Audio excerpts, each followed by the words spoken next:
in there and also an SA-2 site. They know we're coming. The enemy response, we're expecting a pretty robust response from these guys, as well as the SAMs in the target area. Today, the weapon of choice is a laser-guided bomb. The GBU-12 can be dropped from as high as 20,000 feet, up to 10 miles from the target. Some of the F-18s will carry a smaller practice version of the laser-guided bomb.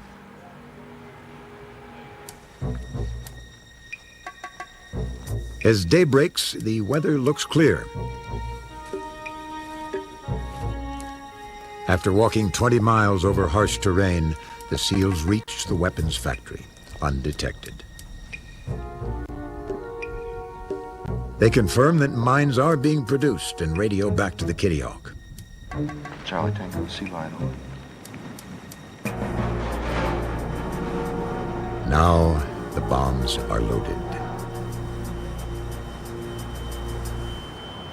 This is a laser-guided training round. It's used to simulate the Mark 82 laser-guided bomb, or known as the GBU-12, or the GBU-16, which is the Mark 83 live bomb.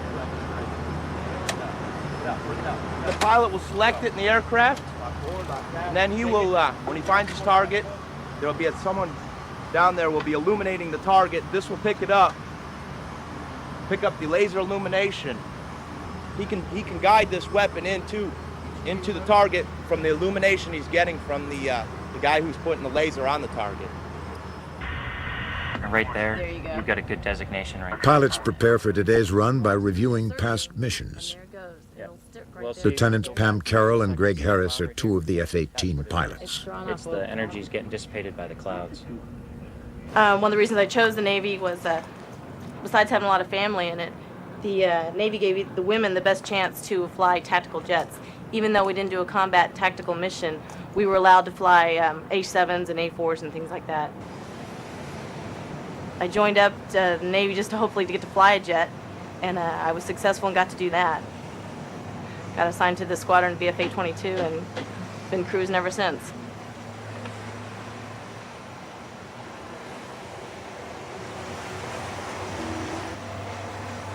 Pam Carroll is one of a growing number of female fighter pilots.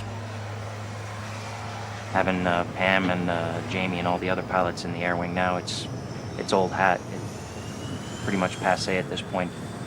Just keep them coming, make them good, make us good. It's probably the best thing we can keep doing. Pam Carroll's F-18 is the newest and most sophisticated aircraft in the Navy inventory. It can act as an advanced fighter as well as a ground attack jet. It has a top speed of 1,400 miles per hour with a combat range of 600 nautical miles.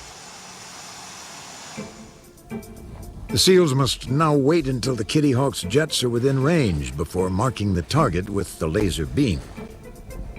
During the daytime like this, we got to stay as quiet and as still as possible. We want to make sure that anybody around can't see us, so we get down, make sure we look like the foliage. We come from the sea, we do our job on land, we maybe mark a target, and then we exit back to the sea.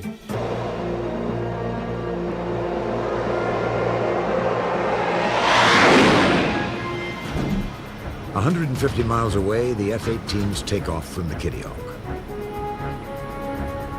Pacific winds are driving light clouds towards the target. The laser targeting device is concealed under camouflage netting. The SEALs put the crosshairs on the target.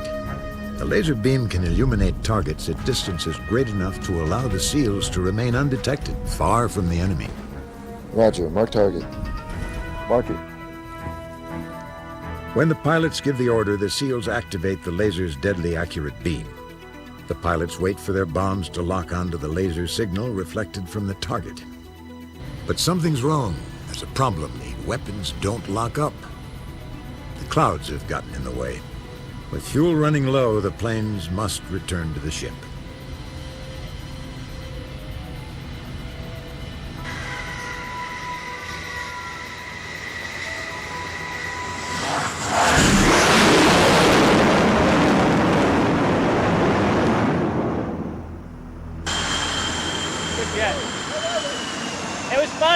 not been able to drop. Weather, clouds in the target area, we weren't able to pick up a good laser designation on the ground. So we'll have to go try it another day.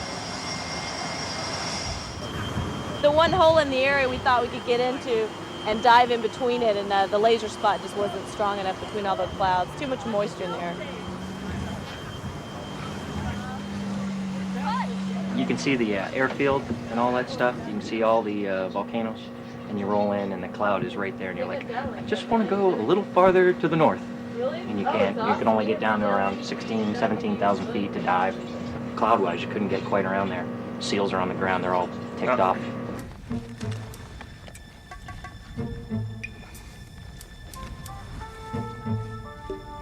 The SEALs will have to lay low in enemy territory until there's a break in the weather.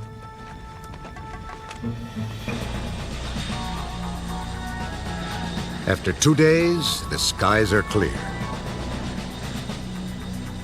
The planes re-arm, the order is given to try again.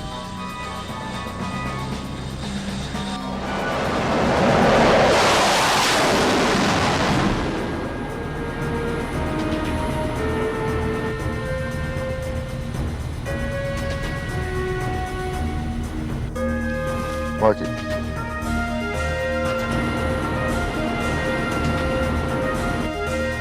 Copy, you got a good mark.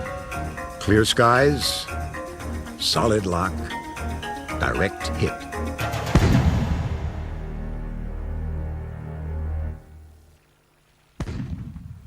But CAPMID's response is quick and deadly. Their anti-aircraft missiles take down one of the F-18s.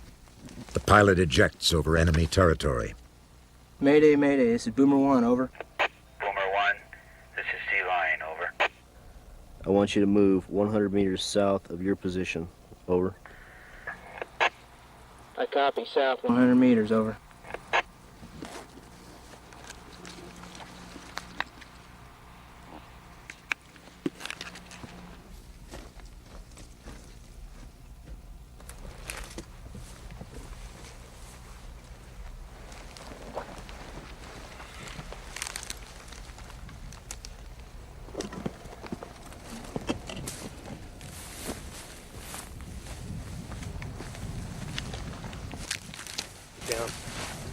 The SEAL team is cautious until they're convinced that the pilot is one of their own. Hey, how you doing, Boomer? We have your radio. You have a gun on you? No. Whenever I move, I want you to move. When I tell you to get down, you get down. Don't do any talking. Understand? Understand. Okay. Let's move out.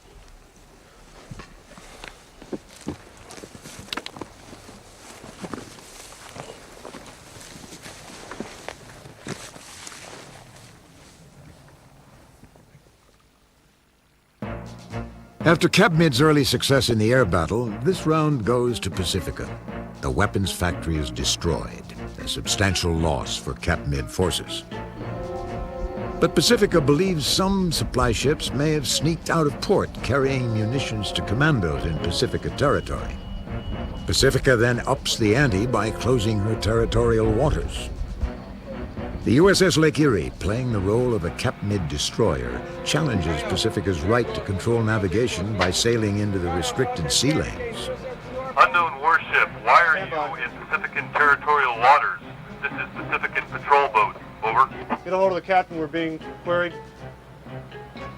Pacific patrol boat, this is Bilateral Force Naval Warship 70. I'm engaged in transit passage in accordance with international law. This is Pacifican patrol boat. Understand, but Pacifica has suspended transit passage. The mission at hand here is to conduct a freedom of navigation operation. The island of Pacifica has recently closed this strait that we're operating in right now, and we are sailing our Maritime Action Group through it to demonstrate that the sea lanes are still open and that the action that Pacifica has taken is perhaps not legal under international law. This is Bilateral Force Naval Warship 70. I'm engaged in transit passage in accordance with international law. The right of transit passage is non-suspendable. This is Pacifican patrol boat. I disagree. Are you steaming alone, or are you with other ships? Over. I am steaming steaming with other ships. You place yourself at risk of counteraction if you fail to cease threatening action. Over. The Canadian destroyer Regina from the Pacifica Fleet finds herself facing off against the Cap Mid forces. It's her job to expel them from Pacifica's territorial waters. Commodore Gary Davidson is called to the Combat Information Center as war looms. Tell Algonquin, reduce to effective sonar speed as she comes up towards 7 and 8. Well, the ships are doing a lot of posturing right now. It's a bit of a cat and mouse game. The Essex Amphibious Group is in this area, and we also have a couple of ships, the Paul Hamilton and the Lake area, which are shadowing the Essex. So there wasn't this much interaction a day ago, but now there's a lot of interaction between the two forces. So the tension level is a little bit higher. If you were to think of our two sides as cats in a backyard, and the two cats have been staring at each other, and they've gone from prowling around and staring at each other into the hissing and near combat stage. And I would expect that the next stage would be a furball, and that's what we expect very shortly. As tensions build, Cap Mid declares her waters off limits and gives the order to fire on any Pacifica vessel found violating this mandate. The orders passed to Commander David Jones on the Honolulu. SonarCon clearing baffles to the right. Helm right 8 degrees rudder. Chief of Watch, the 1MC, man battle stations. Man battle stations. The submarine finds a group of ships supporting Pacifica in restricted waters between two of Cap Mid's islands. Yeah, we have 3 new surface contacts. One is a possible carrier. Bearing is 156, sir. Attention fire control party, we just gained 3 new sonar contacts, all classified warships. My intention is to proceed to periscope depth, verify the contacts, and engage at least one escort with Mark 48 ADCAP torpedoes. Carry on. Yes, sir. All stations now make preparation. Come periscope depth. That's all right. Raising number 2 scope. Yes, sir. Depth is 150 feet. Up scope.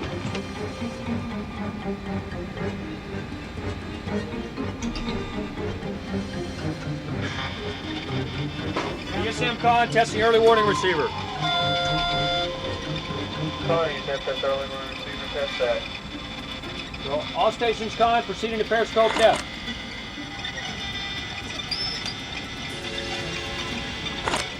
Bearing Mark destroyer. 131. Bearing Mark cruiser. Bearing 152. Down scope. Attention fire control party, I held 3 contacts from left to right. They are destroyer, carrier, and cruiser. I intend to take 2 observations, shoot 2 Mark 48 ADCAP torpedoes at the cruiser. Carry on.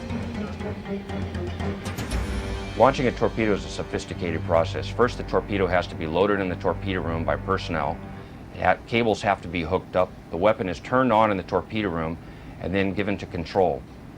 We talk from control electronically. As soon as we give the torpedo the solution, we launch it from control and the torpedo leaves the ship, homes on the target, and when it's homing it arms and then will explode upon impact.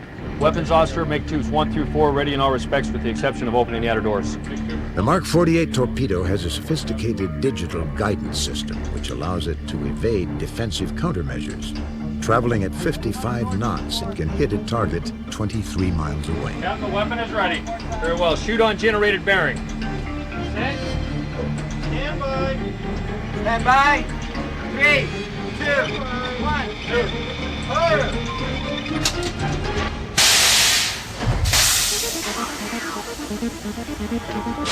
Torpedo course 136. Run to enable. 1600 yards. Normal launch.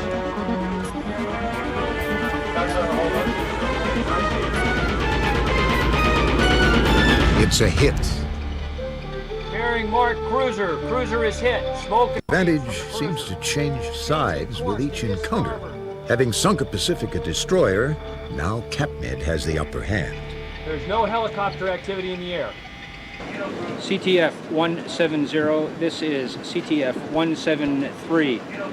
my Special Ops team have reported mission Delta. Aboard the Pacifica command ship, reaction to the sinking of their destroyer is decisive. The call goes out. Exercise readiness, condition 1. All units, Task Force 173. This is CTF 173. Execute, quote, steak sandwich, unquote, over. Steak sandwich is the code phrase meaning the fight is on. No holds barred. Start shooting back. This is war. Steak sandwich, carry on. All of the ships have to assume the highest level of readiness and report when they're ready. And here in Regina, we have done that. The ship has been brought to action stations because we believe we are being targeted for surface-to-surface missile attack. The damage control party gets ready for action. The crew of the Regina decides to preempt an attack of Cap-Mid forces and fires first. Roger. Concur, so we're just talking about CPA. And oral select. The Paul Hamilton is now within our too close within our harpoon range. Recommend SAS cover. I realize you're going to have a fight, but if we have to deal with the Hamilton, we'll do it with Sea Sparrow. Aye, sir.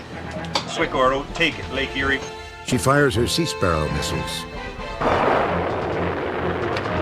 A solid hit is scored. With the Pacifica forces striking first in this battle, Cap-Mid's ships, the Paul Hamilton and Lake Erie, are quick to fire back. Throughout the RIMPAC war games, computers assess the damage inflicted by simulated weapons. When the scores tallied from this battle, Cap-Mid has won another round. Missiles from the Paul Hamilton and Lake Erie have seriously damaged the Regina.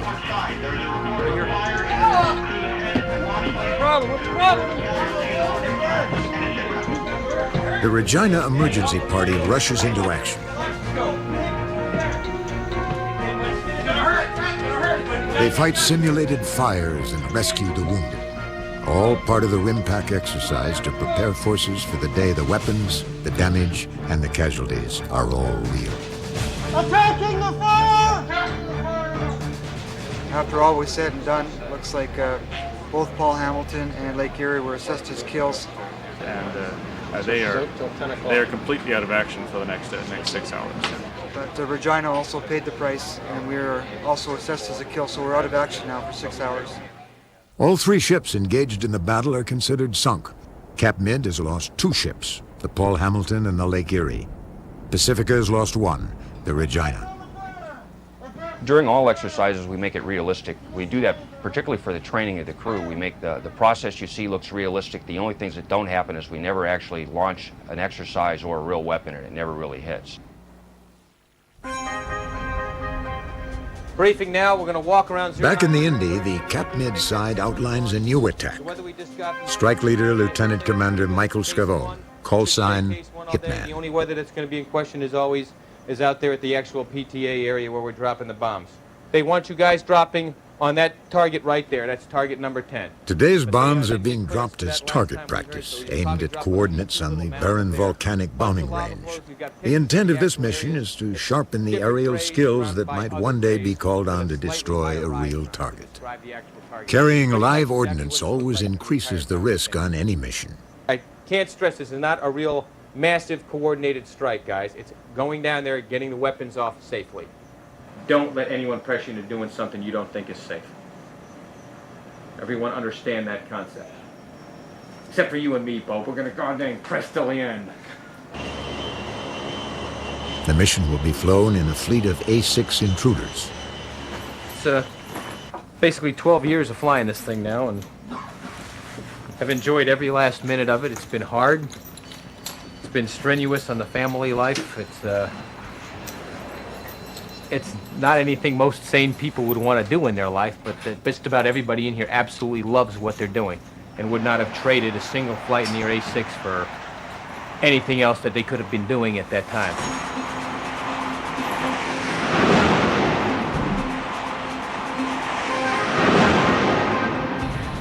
Distance to target, 400 miles.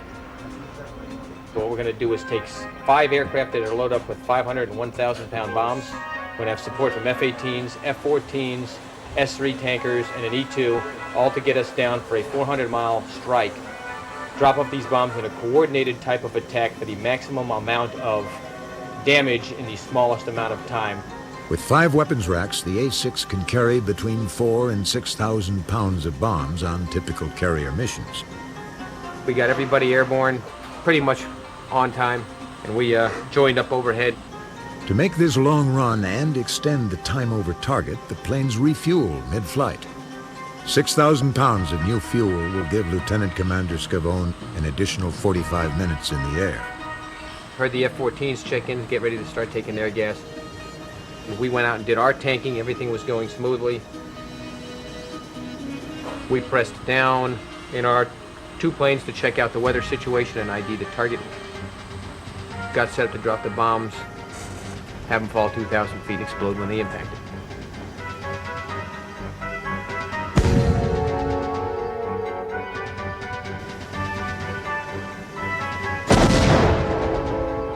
Bombs came off, they hit the hill we were trying to hit, they exploded, and the weather just got progressively worse. We decided to circle the wagons and head on out as prudence would dictate. Although the weather prevented dropping all the ordnance, the target was destroyed. Of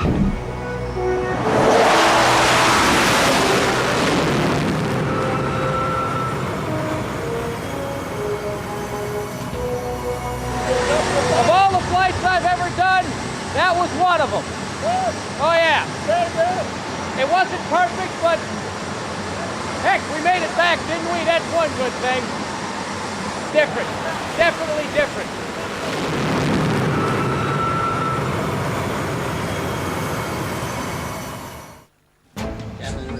The USS Honolulu receives orders from Cap Mid Command to attack a Pacifica cruiser. Attention fire control party, we've just received immediate message traffic to execute turquoise harpoon tasking against a high-value enemy cruiser. Stand by. Targeting information from the MPA has been entered in the fire control system. The target is designated as Romeo 1. Very well, XO. Playing the role of cruiser is the Chilean destroyer CS Lynch. The Lynch, codenamed Romeo 1, is a former British naval vessel bought by Chile. We introduced the Super Puma helicopter in order to fulfill the requirements of anti-submarine warfare and anti-surface warfare. Combat Information Center on the Lynch, a sophisticated software program developed by the Chileans, evaluates intelligence from sensors on the Super Puma helicopter. They determine that the Honolulu is stalking them and may strike at any time. The damage control party in the Lynch prepares for an attack. Honolulu loads a harpoon missile. Captain, the target is within weapons range. Recommend making tube 4 ready in all respects, sir. Captain, recommend firing point procedures, sir. Very well. Weapons officer, make tube 4 ready in all respects. Make tube 4 ready in all respects, aye, sir.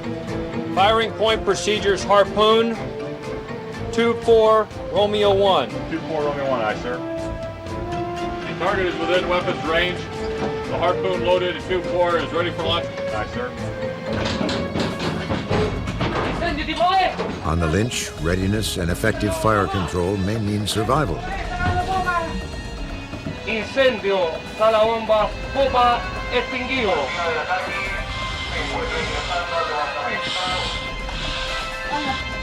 Solution ready. Ships ready. Weapon ready. Shoot on generated bearing. Set.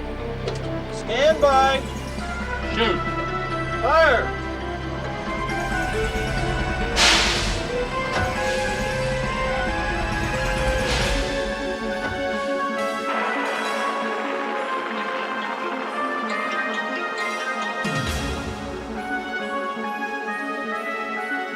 A derelict hulk is used as a target. 7, 6, 5, 4, 3, 2, 1. Should have intact. Good shot, good shot.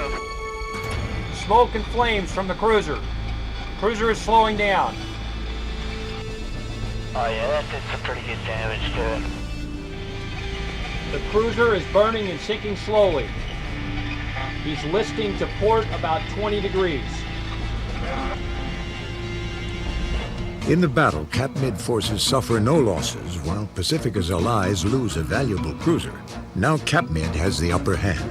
The security situation is deteriorating, and so, unfortunately... Through back-channel sources, Pacifica officials send a message to Cap-Mid in the hopes of reviving negotiations that had been going nowhere.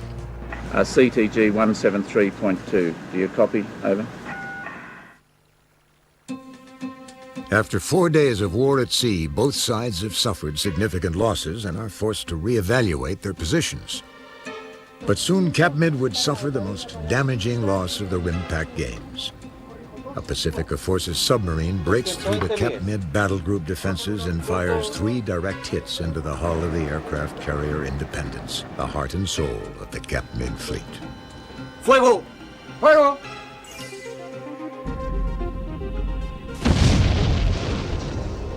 With the Indy out of action, Cap-Mid is forced to respond favorably to Pacifica's latest peace feelers. As of today, there has been a ceasefire, and there have been some peace negotiations ongoing. The latest information we have is that these peace negotiations have broken down, and so we're expecting that the situation will again deteriorate and that further conflict is imminent.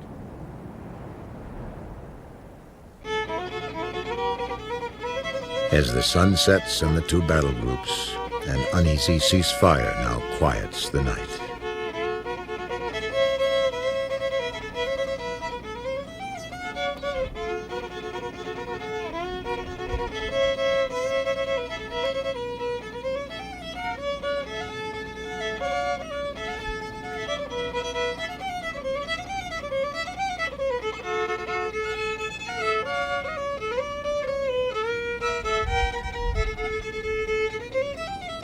And yet, both sides use the lull to jockey for better position should the fighting begin again.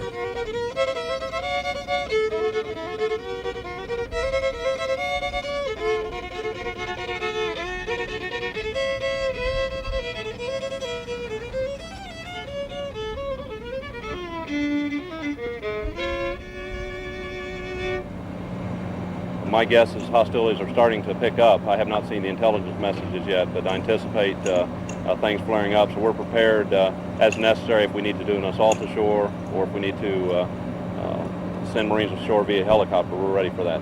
In direct violation of the ceasefire, Cap-Mid is caught trying to sneak a supply ship through Pacifica waters to the commandos occupying a beachhead in Pacifica. It proves a critical mistake. Pacifica breaks off peace negotiations and decides to mount an amphibious assault.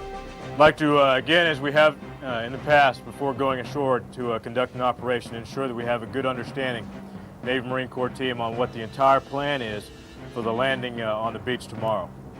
CONCOM February 5 and the 11th MEU's mission is to conduct amphibious operations in the vicinity of Kauai in order to secure an advanced base for Pacifican forces to begin the recapture of the island. The company of Cap-Mid commandos dug in the beachhead know they're about to face a formidable opponent. The commandos are relatively few in number, but they are well positioned, well armed, and determined to fight. Basically, we're just protecting this area from the 11th MEU, which are supposed to attack sometimes tomorrow.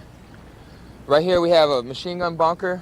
This is the farthest right, our flank, where we can get interlocking fire along the beachhead. We have another machine gun bunker at the farthest left of our defensive perimeter. So if they come by, we can set the guns up and we can just have a wall of lead, basically. More than likely be taking naval gunfire, close air support. They may have some UEs or some helos coming in and lighting us up before they come in. They're gonna prep the area pretty good before they come in. On the Pacifica amphibious assault ship Essex, practice runs are keeping the crew sharp. Key to the air launch operations is the ship's shooter, Lieutenant Judy Kaufman. She launches the airplanes. We are an amphibious assault ship, so we provide firepower on the scene as well as troop transports. The Harriers, Cobras, and Hueys are all a part of the fire support. The H-53s and the 46s are both part of our troop lift movement capability.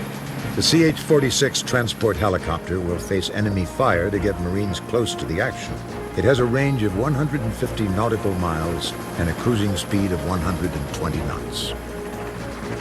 46 is like driving a big bus. Takes a long time to slow down unless you turn it sideways.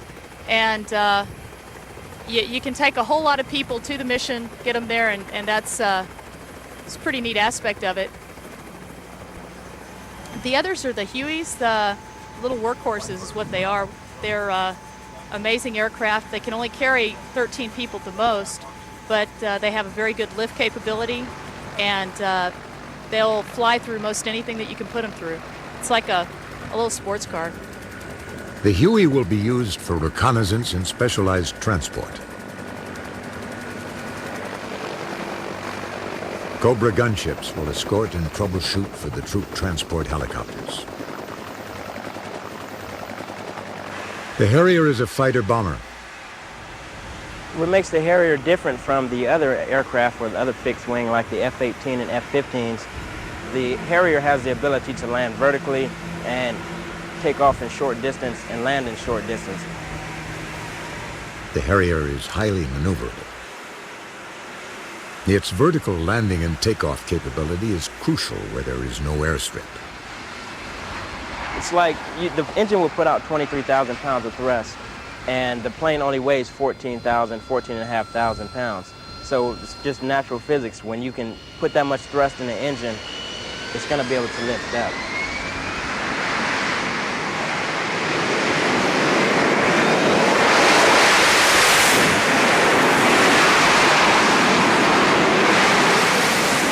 As each aircraft comes down and hits the end of the flight deck and rotates to go, the next one is being launched so that we can get maximum aircraft off the deck in the minimum time possible to get bombs on a target in a real scenario. And it takes 30 to 40 seconds to clear the entire flight deck of all 6 Harriers when we do that. The general plan, you launch out at least one wave of firepower first, and then after you launch out the firepower, you go ahead and you transition over to your troop lift, get your people going in, and then once that's done, you still have firepower for support once you're on scene. Day breaks peacefully, but the Marines prepare for the amphibious assault. It's usually done pre-dawn because the element of surprise will launch our 2 LCAC, have to clear them out of the well. They will have vehicles on board. Then we'll launch the amphibious assault vehicles, and each one of those will be full of combat-loaded troops in the back. We'll launch them very close to shore. We'll launch the hovercraft probably about 10 miles from shore, because they'll be ashore within a half an hour after we launch them.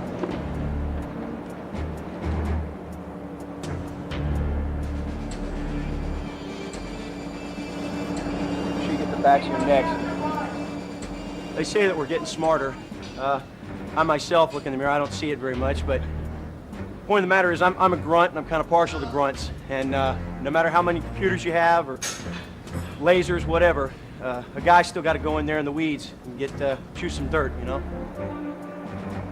Probably about 08 this morning, we'll go ahead and splash off the back, and we'll swim into the shore where we'll do an amphibious landing and get ready to conduct our operations.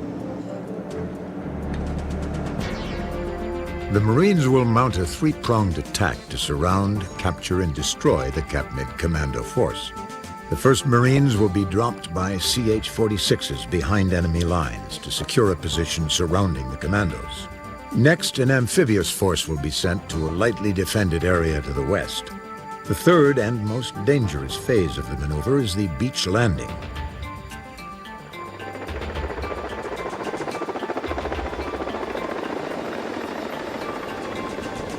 We had a healer just fly past our lines.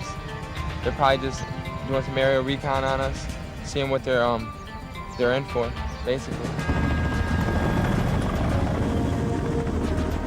But unknown to the commandos, it's not simply a recon flight. Marines are being ferried deep behind CAPMID lines in a maneuver known as vertical envelopment. The commandos are being surrounded. As soon as the first wave of Marines hits the ground, they set up a defensive perimeter. Though in this exercise they're far from the action, their position is still critical. We're providing indirect fire support for the battalion. We're one of the few assets that came ashore to provide indirect fire support. Today I got 27 Marines and 2 machine guns with me, provide internal security. We're going to set up in this open area behind Lima Company, who has secured this road to our front. And from there, we stand by, and whenever anybody needs some type of fire support, we provide it. This right here is my M16 A2 service rifle with the M203 grenade launcher. First time I seen this weapon was in Predator, when Arnold Schwarzenegger had it. Before I joined, I would say to myself, I'm gonna carry this weapon, and now I'm stuck with it. What I did, I got married and I named my weapon after my wife. So I would never let this weapon go, just like how I would never let my wife go. Alma, her name is Alma. I love her to death. I would never let nobody else handle my weapon but myself. I'm brilliant. In a second wave, Marines from the USS Essex will be transported ashore by amphibious assault vehicles, or AAVs. Corporal Jason Arnold is a crew chief on an AAV. Basically, we're the offensive linemen of the Marine Corps. We don't get much of the glory, but we're the ones that are head-to-head with most anything hot that's going on. We're the ones that get them to shore, and there wouldn't be an amphibious assault, amphibious landing without AAVs.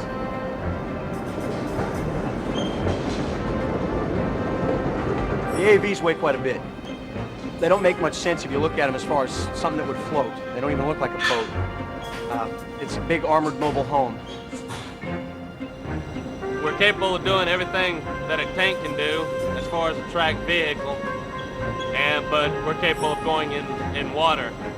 We don't have the weapons of a tank or the armament that a tank does, but as far as the troops want us, we're what they want. We give them the right out there. It's either us or they walk. When you come out of the back of the AAV, it might not be a bad idea to yell and scream. Psychological warfare, a grunt, we use it against our enemy.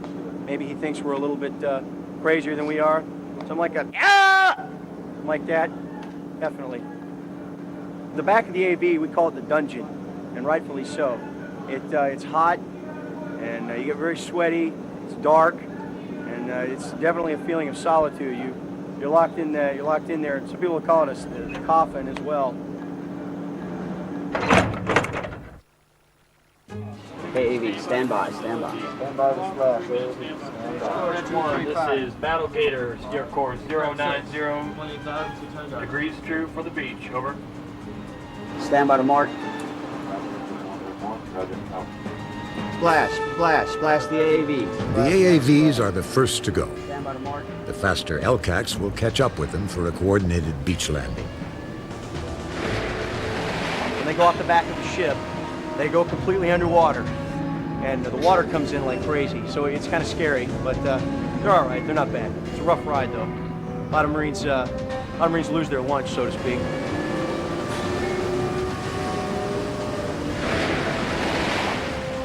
Be advised, we have no contact with mobile, over.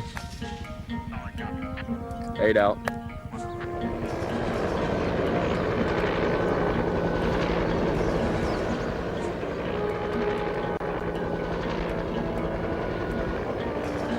The commandos suspect they're being outflanked. In an effort to stem the tide, they shoot down one of the Cobra gunships. News of the shoot-down is radioed to the Essex. AP to booster, 1 Cobra down, no enemy in sight at this time. How about the pilot? No other information. The fate of the flight crew is the primary concern of Colonel Bloss. Okay, let's go. Been alerted.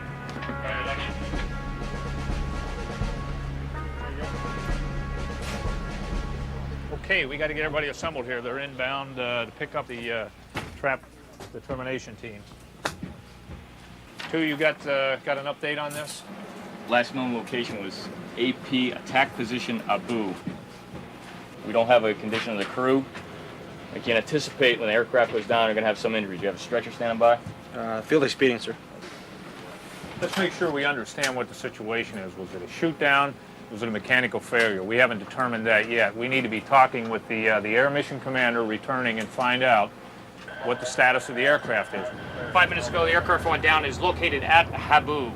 Okay, I know where it's located. That's about the 5th time. I need the status. Still looking. Slayer is still looking for the aircrew at this point.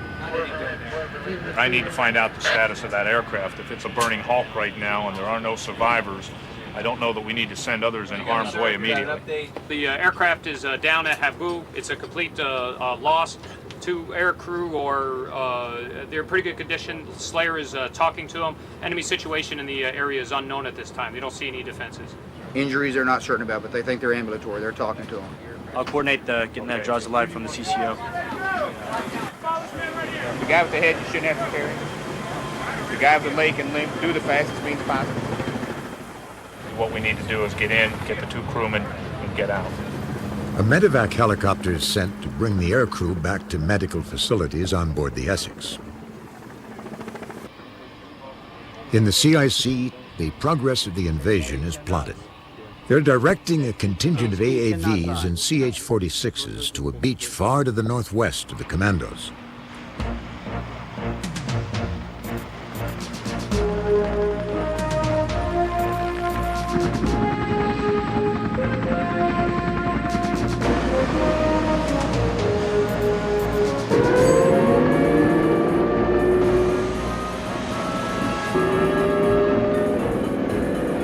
Simultaneously, the Essex is moving into position to release her fleet of amphibious assault vehicles. Do you have a visual on those 2 crafts moving west, over? Roger, 10, ship about 1 o'clock. Nose point directly at us. Aldrich, the one at 1 o'clock, we need to keep our eye on because the AAVs are supposed to come out of that one. He said the ones in front of us are LCACs, but they're not worried about the LCACs, they're worried about the AAVs coming out of the ship right here. In the second contingent, a squad led by Sergeant Shane is about to hit the beach.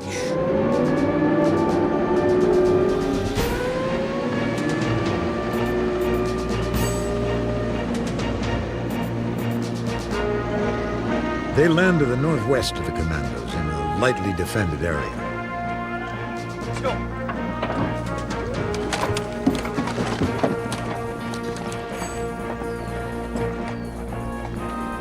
The Pacifica troops spread out to surround the Cap Mid force. Hey, as soon as they take off, we gotta punch out farther. What? As soon as they're gone, punch out.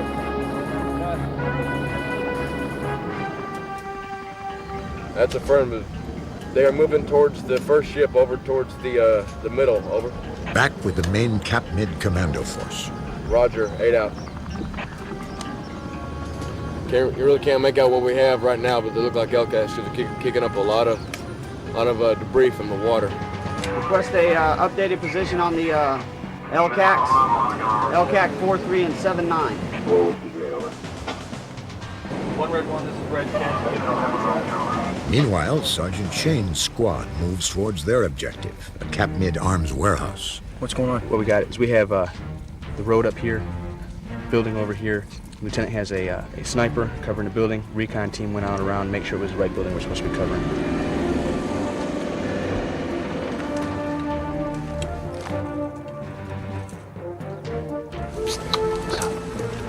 Go to this corner, okay?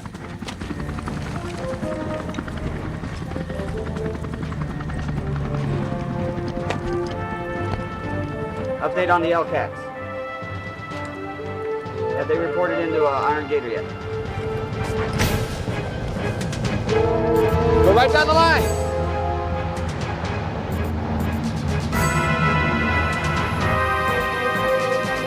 On the Essex, the injured Cobra crew is brought in for emergency medical treatment. Okay, which one's this? Since there's no moulage. Check his airway. IV, get an IV going. Patch on the side. Okay, let's get his helmet off. Hey, I need you for a seat spine.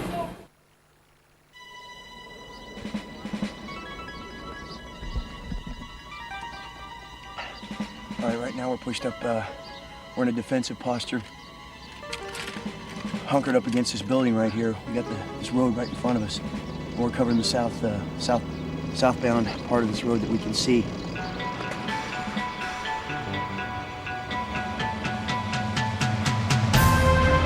The third wave, LCACs and AAVs stream towards the beach in a final assault.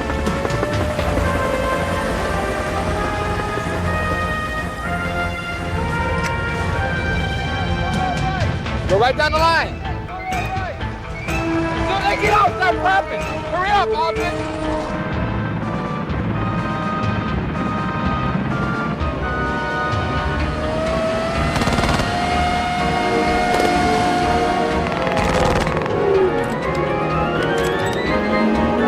LCAC's a touchdown.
Well, we just got overran by an overwhelming force.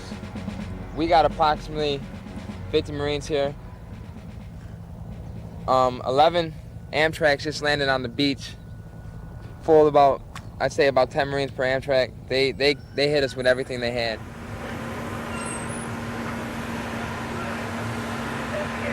It looks like the amphibious assault has been totally successful, and we've overwhelmed the forces ashore. The readiness condition has been stood down to exercise readiness condition 5, which is basically peacetime steaming. So I would predict that the combat festivities are over. Losing the commando unit occupying the beachhead has broken the back of Cap Mid's offensive. Their other units on Pacifica territory have run out of supplies. They surrender. The war between Cap Mid and Pacifica is over. Me personally, at the end of this, I think Lesh and Keelan as well will go maybe have a couple beers or something, mount an attack on a local watering hole and take it down by force or whatever means necessary. That's not so true for all the Marines, but I know. What do you say, Lesh? Yep. Yeah. Semper Fi to that.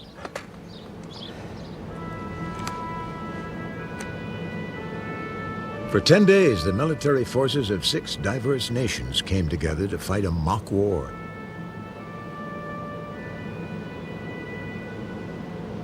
Now, steaming into the historic port of Pearl Harbor, they are reminded of the gravity of their mission. On December 7th, 1941, the bombing of Pearl Harbor sparked World War II. Pearl Harbor wasn't the only base that was hit that day. There was several other bases. Some have plaques all around, but this still remains the pride of the Navy. And as we pass the USS Arizona now, and its counterpart, this brings back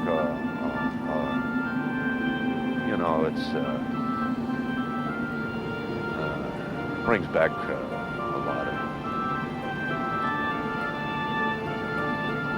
The Arizona's the Arizona.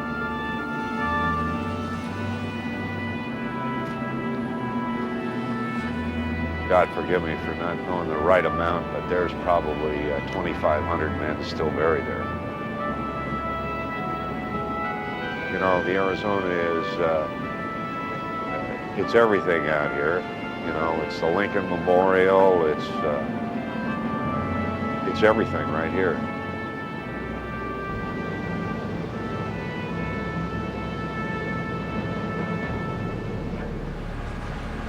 I think the old phrase, nobody wants to fight, but somebody needs to know how. And I think that's sort of the way we view our purpose in life.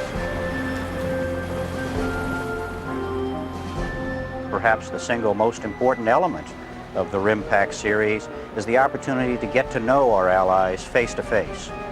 To get to know their weapon systems and capabilities is important, but to get to know them as individuals and friends is really what alliances are all about. Next to actually engaging and firing and carrying out tactical scenarios. And this is where we do our homework. It's as real life as you can get.